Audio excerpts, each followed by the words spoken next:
कातिल ने 3 लोगों का कत्ल किया, उसे फांसी की सजा मिली। लेकिन सवाल ये है, क्या एक जिंदगी के बदले एक और जिंदगी लेना एथिकल है?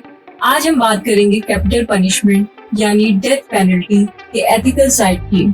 क्या ये इंसाफ का जरिया है या एक इंसान के अधिकारों का उल्लंघन? मृत्यु दंड एक कानूनी दंड है जो न्यायालय द्वारा उस व्यक्ति को दिया जाता है जिसने कानून द्वारा ऐसा कोई अपराध किया हो जिसके लिए इस कठोरतम दंड का प्रावधान है। भारत में ये केवल भारतीय दंड संहिता और दंड प्रक्रिया संहिता के अनुसार रेयरेस्ट ऑफ द रेयर मामलों में दिया जाता है।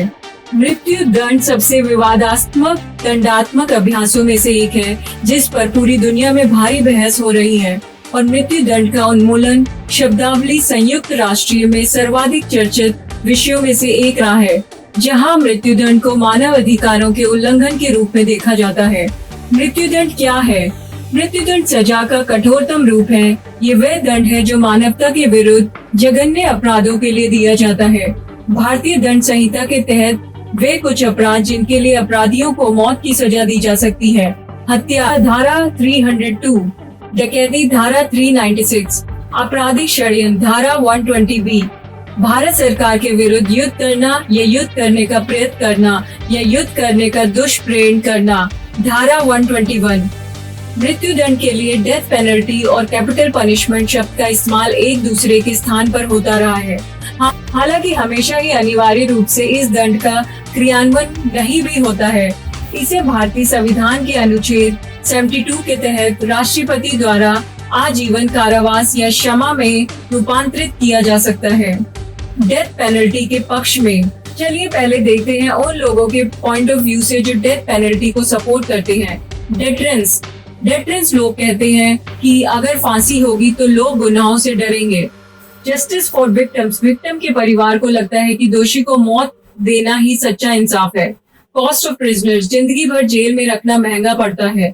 मौत काफी लोगों को कॉस्ट इफेक्टिव जस्टिस लगता है।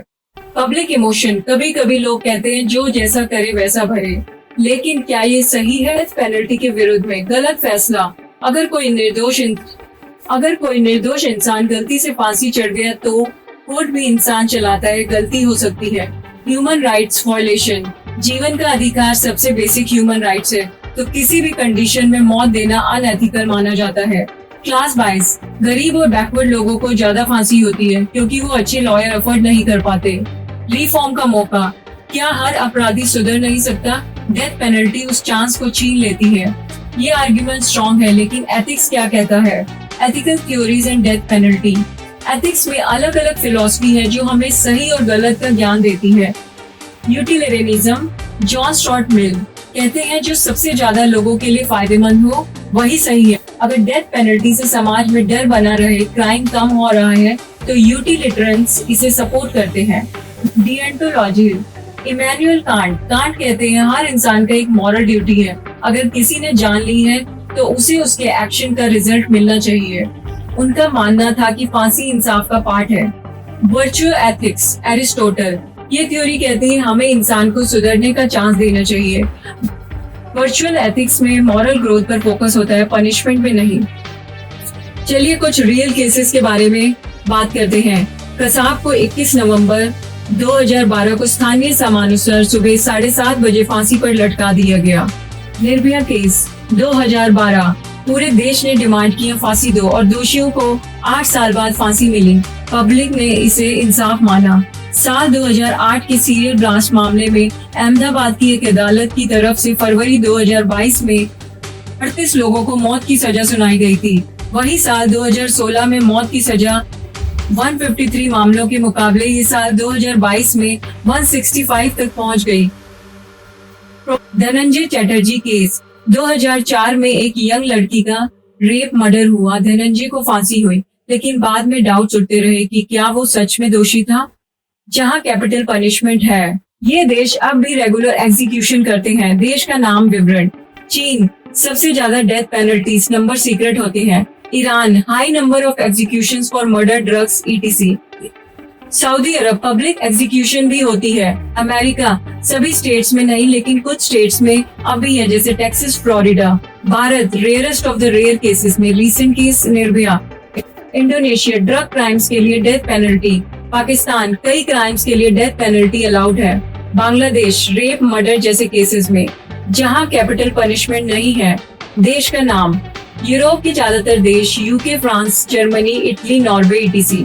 कनाडा 1976 में अबॉलिश हो गया। ऑस्ट्रेलिया 1985 में ऑफिशियली खत्म। Argentina permanent abolition. दक्षिण अफ्रीका 1995 में कॉन्स्टिट्यूशनली बैन हो गया।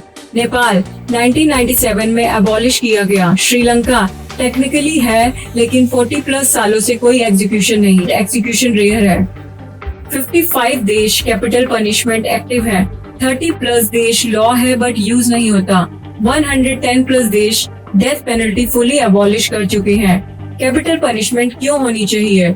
डेटरेंस, डर से लोग गुनाह नहीं करेंगे। जब लोग देखेंगे कि कठोर सजा मिलेगी तो वो सीरियस क्राइम जैसे मर्डर, रेप, टेररिज्म से दूर रहेंगे। डर बना रहना चाहिए कानून का। जस्टिस फॉर विक्टिम्स, इंसाफ मिलता है। जो किसी की जिंदगी छीन लेता है उसे भी जीने का हक नहीं होता। विक्टिम के परिवार को मेंटल शांति मिलती है। जिन्होंने सब कुछ खोया उन्हें न्याय जरूर मिलना चाहिए। Rarest of the rare cases के लिए, हर केस में नहीं लेकिन कुछ क्राइम्स इतने ब्रिचुअल और इनह्यूमन होते हैं कि उनमें फांसी जस्टिफाइड होती है, जैसे Nirbhaya case, Kasab. Public safety, समाज को बचाना। कुछ लोग डेंजरस होते हैं, अगर जेल से भाग गए तो फिर से वैसे ही क्राइम्स करेंगे। डेथ पेनल्टी उन्हें परमानेंटली हटा देती है। Moral balance, eye for an eye, कर्म का फल। कई लोग बिलीव करते हैं जैसा करोगे वैसा भरोगे। डेथ पेनल्टी इंसाफ को बैलेंस करती है। जिसने जान ली उसकी जान भी जाए। सिंबॉलिक पावर, लॉ की अथॉरिटी दिखाता है। कैपिटल पनिशमेंट बताता है कि सोसाइटी कुछ एक्शन बिल्कुल बर्दाश्त नहीं करेगी, जैसे terrorism, rape of children, serial killing, domestic violence where a girl get murder. Punishment सभी क्राइम्स के लिए नहीं लेकिन कुछ एक्सट्रीम केसेस के लिए एक जरूरी और इम्पैक्टफुल ऑप्शन माना जा सकता है। ये विक्टिम के लिए जस्टिस, सोसाइटी के लिए सेफ्टी और फ्यूचर क्रिमिनल्स के लिए वार्निंग का काम करता है।